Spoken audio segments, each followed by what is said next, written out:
اور آج ہم نے آپ کو ایک ایسے گھر کی سیر کروانی ہے، کچھ ایسے بابرکت مناظر دکھانے ہیں اس گھر کے جو کائنات کے سب سے افضل بشر رسول اللہ صلی اللہ علیہ وآلہ وسلم کا مسکن تھا۔ یہ ہمارے پیارے آقا حضرت محمد صلی اللہ علیہ وآلہ وسلم کے گھر کا وہ ماڈل ہے جو کچھ عرصہ قبل سعودی حکومت نے احادیث اور مختلف روایات کو مد نظر رکھتے ہوئے ترتیب دیا تھا تاکہ عشاق رسول دنیا بھر سے یہاں پر آئیں اور دیکھیں کہ ہمارے آقا جو دو جہانوں کے سردار تھے وہ کس قدر سادہ زندگی بسر کیا کرتے تھے۔ چنانچہ ٹیم وائس ڈیلی نے بھی اپنا یہ فریضہ جانا کہ وہ لوگ جو وہاں پر نہیں جا سکتے، جنہیں ابھی تک یہاں کا بلاوا نہیں آیا، وہ یہیں پر بیٹھے اپنی اسکرین کے ذریعے اس مبارک گھر کا دیدار کریں، اس بابرکت گھر کی سیر کر لیں۔ لیکن اس مبارک خواتین و حضرات، آپ کی نظروں کے سامنے یہ اس گھر کا ماڈل ہے کہ کائنات کی تمام رحمتیں اور برکتیں سب سے زیادہ اسی گھر پر برسی۔ اس مقدس مسکن کا اگر جائزہ لیا جائے تو سب سے پہلی جو چیز ہماری نگاہوں کو اپنی جانب متوجہ کرتی ہے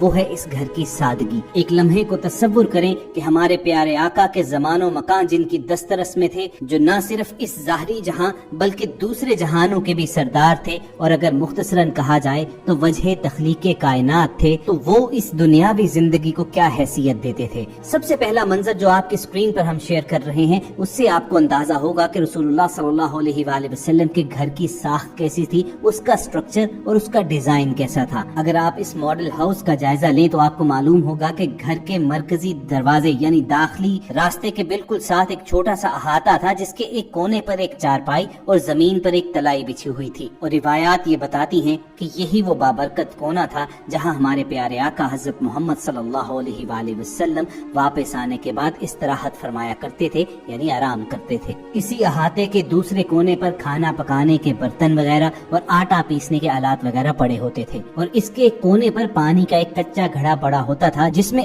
آپ کے غلام بیر غرس، بیر سقیہ اور مالک بن نظر کے کنویں سے آپ کے لیے ٹھنڈا میٹھا پانی لایا کرتے اور ان گھڑوں میں بھر دیتے۔ اور جب آپ صلی اللہ علیہ وآلہ وسلم کے لیے گھر میں پانی لایا جاتا تو اس کے بعد ایک مشکیزے میں ڈال کر اسے مزید ٹھنڈا کیا جاتا۔ گھر کے مرکزی داخلی دروازے کے ساتھ یہ جو احاطہ موجود ہے، آپ نے ایک چارپائی اور تلائی نما بستر بچھے ہوئے دیکھا تھا۔ اسی کونے میں بھی ایک آپ کو چمڑے کی بنی مشک بھی نظر آئے گی، یہی وہ مشک ہے کہ جس میں رسول اللہ صلی اللہ علیہ وآلہ وسلم کے پینے کا پانی رکھا جاتا تھا۔ اور خواتین و حضرات، اب بڑھتے ہیں گھر کے اندرونی حصے کی جانب۔ آپ کو احاطے میں ایک داخلی دروازہ بھی نظر آ رہا ہوگا، یہی وہ راستہ ہے کہ جس کے ذریعے رسول اللہ صلی اللہ علیہ وآلہ وسلم اپنے گھر کے اندرونی حصے کی جانب آیا جایا کرتے تھے۔ دوستو، اب اپنی سکرینز پر جو آپ منظر دیکھ رہے ہیں، یہ کاشانہ نبوت کا اندرونی نظارہ ہے۔ یہ جو آپ کو سکرین پر روشنیاں نظر آ رہی ہیں، یہ تو ظاہر سی بات ہے کہ سعودی حکومت نے اس اندرونی حصے کو روشن کرنے کے لیے ان برقی کمکموں کا بندوبست کیا ہے، لیکن رسول کریم صلی اللہ علیہ وآلہ وسلم کی اس ظاہری حیات طیبہ میں اس حصے میں ایک آلہ ہوا کرتا تھا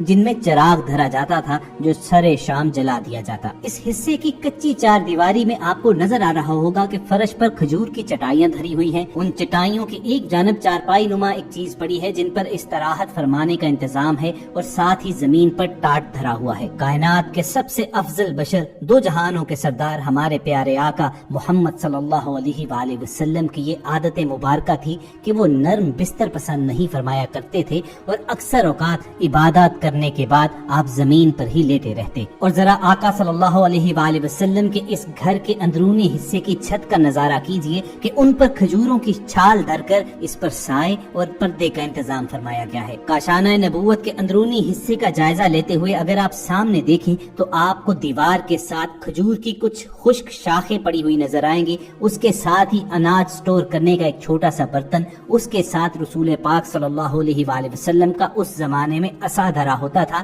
اور اس کے ساتھ ہی زمین پر وہ برتن پڑے ہیں جن پہ رسول اللہ صلی اللہ علیہ وآلہ وسلم اور ازواج مطہرات کھانا تناول فرمایا کرتے تھے۔ آپ صلی اللہ علیہ وآلہ وسلم کھانے میں انتہائی محتاط طریقہ اختیار کیا کرتے تھے۔ حضرت عبداللہ ابن عباس رضی اللہ تعالیٰ عنہ آپ صلی اللہ علیہ وآلہ وسلم کے طعام کی کیفیت کا تذکرہ اس طرح فرماتے کہ عموماً آپ جو کی روٹی اور سر کا استعمال کیا کرتے۔ آپ صلی اللہ علیہ وآلہ وسلم یہ دعا بھی فرماتے تھے، اے اللہ، آل محمد کے رزق کو بقدر زیست بنا، یعنی زندگی میں جتنا رزق درکار ہے بس اتنا ہی عطا فرما۔ اسی طرح جب آپ صلی اللہ علیہ وآلہ وسلم کے لیے پہاڑوں کو سونا بنانے کی پیشکش کی گئی تو آپ صلی اللہ علیہ وآلہ وسلم نے فرمایا، اے میرے رب میں تو یہ پسند کرتا ہوں کہ ایک دن پیٹ بھر کر کھاؤں اور ایک دن بھوکا رہوں، تاکہ جب تیرا کھاؤں تو تیرا شکر ادا کروں، اور جب بھوکا رہوں تو آپ کی جانب گریا وزاری میں لگا رہوں۔ آپ نے زہد و قناعت کا درس دیا۔ اس راہ میں آپ صلی اللہ علیہ وآلہ وسلم کا اپنا طرز عمل کیا تھا؟ عرب کے ہر گوشے سے دولت کے خزانے لدے چلے آتے تھے،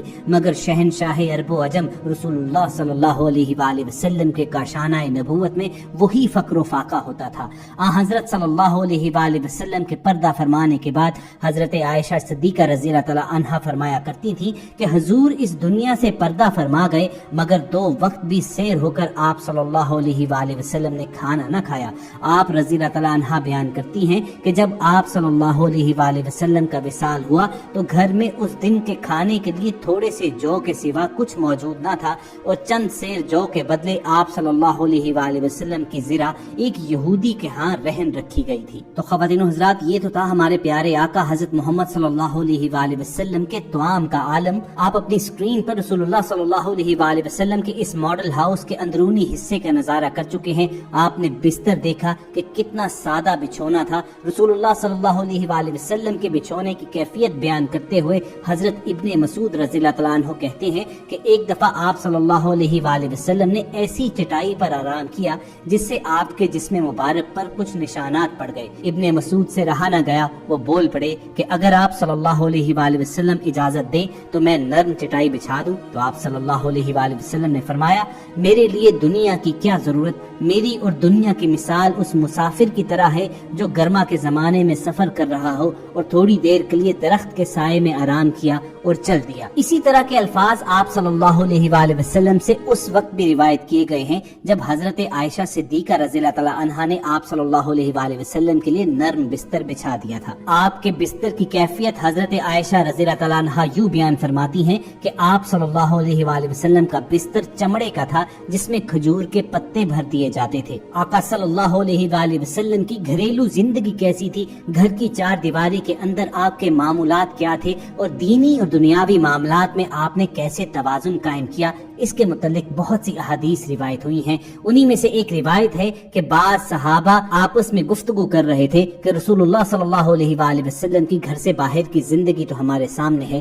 لیکن گھر کی 4 دیواری کے اندر رسول اللہ صلی اللہ علیہ وآلہ وسلم کے معمولات ہمارے علم میں نہیں ہیں، چنانچہ ہمیں اس کے متعلق معلوم کرنا چاہیے، پھر اپنے گھروں میں اس کی پیروی کرنی چاہیے۔ اب رسول اللہ صلی اللہ علیہ وآلہ وسلم کے گھر کے اندر کی زندگی تو ازواج مطہرات ہی جانتی تھی، اسی لیے وہی اس کے متعلق بہتر رہنمائی کر سکتی تھی۔ چنانچہ ان اصحاب نے آپس میں مشورہ کیا کہ ازواج مطہرات کی خدمت میں جاتے ہیں اور جا کر اس بارے میں پوچھتے ہیں۔ چنانچہ یہ اصحاب گئے تو تمام ازواج مطہرات نے یہ بتایا کہ رسول اللہ صلی اللہ علیہ وآلہ وسلم کے گھر کے معمولات ویسے ہی تھے جیسے دوسرے لوگوں کے تھے۔ کھانے کا وقت ہوتا تو کھانا کھاتے، گھر کا کوئی کام کاج ہوتا تو وہ خود کر دیتے، گھر کی کسی چیز کی مرمت کرنی ہوتی تو خود کر دیتے، کوئی جوتا گانٹنا ہوتا تو وہ گانٹ دیتے، چارپائی سیدھی کرنی ہوتی تو کر دیتے، کسی کام میں ازواج مطہرات کا ہاتھ بٹانے کی ضرورت ہوتی تو ہاتھ بٹا دیتے۔ گویا نبی کریم صلی اللہ علیہ وآلہ وسلم نے بھی ایک بھرپور خاندانی زندگی گزاری۔ جس طرح رسول اللہ صلی اللہ علیہ وآلہ وسلم کی زندگی کے دوسرے پہلو